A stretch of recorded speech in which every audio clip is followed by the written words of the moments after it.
hear nothing but the roars of the vineyard. The air was filled with loud smoke. The water was filled with broken mud and pieces of paper, which cannonballs knocked from the ship. Many men had been killed, and many more had been wounded. The floodships had taken fire. The flames were breaking out from below. The deck was ablaze. The men who were left alive made a haste to land a small boat. They leaped into it and rowed swiftly away. But the captain yang nasadyang skilled upon the deck.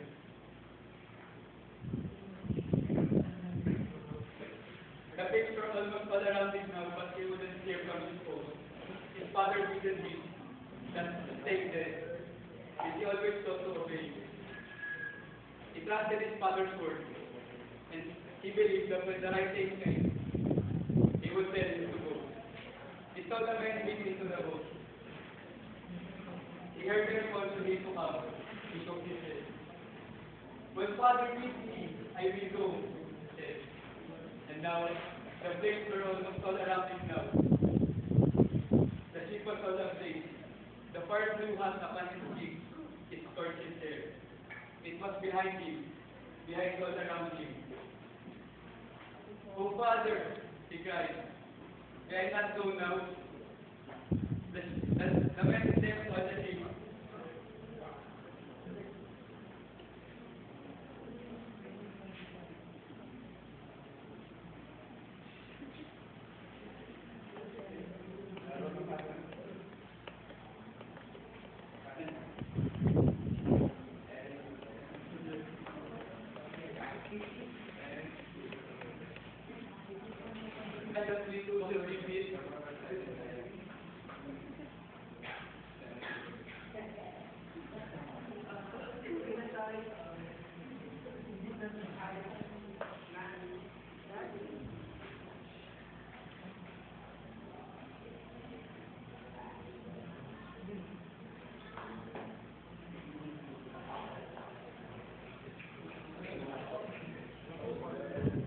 Cannonball stopped from him in the very beginning of the fight. He listened to hear his answer. Oh, Father, speak louder, Father. I cannot hear what you say.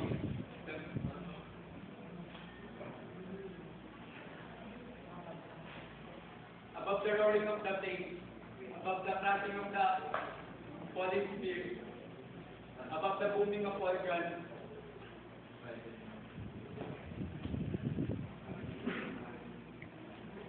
he fancied that his father's voice faintly came to him through scorching air.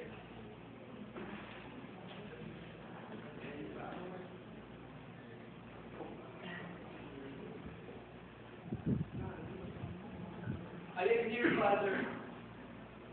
Speak once again, he gasped.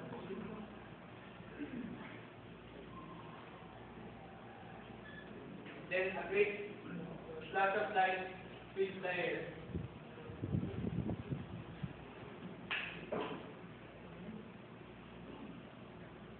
The clouds of smoke shot quickly upward to the sky and boom!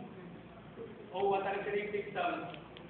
Louder than the thunder, louder than the roars of organs, the air quivers, the water trembles. The flaming ship is no more seen. There was powder in the ocean.